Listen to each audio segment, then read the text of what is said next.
Bonjour les amis, je fais cette vidéo aujourd'hui pour vous expliquer pourquoi je ressens le besoin de créer cette chaîne YouTube. La première raison, c'est l'envie de me dépasser. Pourquoi me dépasser? Eh bien parce que comme beaucoup de personnes qui se reconnaîtront peut-être dans ce que je vais vous partager, c'est que j'avais cette croyance que je ne pouvais pas intéresser grand monde, que j'avais pas grand chose à apprendre à qui que ce soit. Et en fait, j'ai décidé de dépasser cette croyance parce qu'au final, en regardant ce qui peut passer sur les chaînes YouTube où on voit tout et n'importe quoi, eh ben je me suis dit, pourquoi pas? Mince, pourquoi ce que j'aurais à dire finalement ne pourrait pas intéresser des personnes qui sont dans le même cheminement que moi? Donc voilà pourquoi aujourd'hui je fais ces vidéos. C'est pour me dire que peut-être que des personnes vont se reconnaître dans ce que j'aurai à partager et qu'elles seront très contentes d'avoir une personne qui soit accessible, qui soit simple et qui se prend pas pour une star et qui fait ça juste pour se dépasser et montrer à d'autres personnes qui hésitent que c'est tout à fait à leur portée. La deuxième raison, c'est le besoin de sortir de ma zone de confort.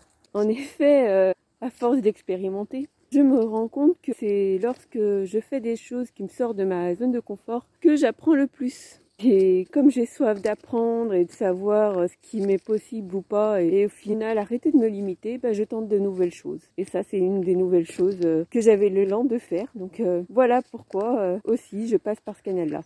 Et la troisième, et non des moindres, c'est me confronter à mon image.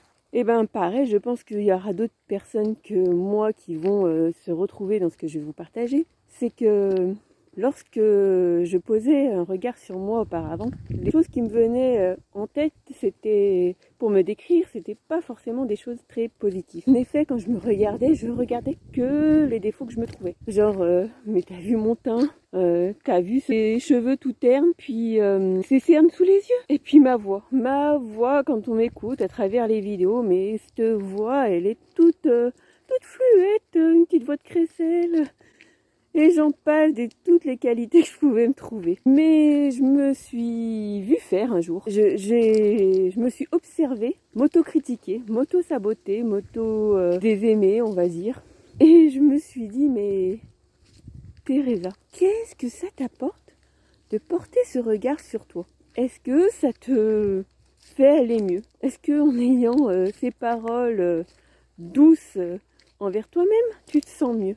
Et vous imaginez bien que quand on est honnête avec soi-même, non, on va pas mieux en se dénigrant sans arrêt. Et donc, je me suis dit qu'il fallait que ça cesse et qu'il fallait que je me regarde autrement. Et c'est pour ça qu'aujourd'hui, je partage ces vidéos. Elles sont là aussi pour montrer mon évolution, celle que j'étais hier et qui change chaque jour et qui apprend et qui prend conscience de ces mécanismes un peu saboteurs. Et ces prises de conscience, j'ai à cœur de les partager avec vous et de vous amener avec moi dans vos propres prises de conscience.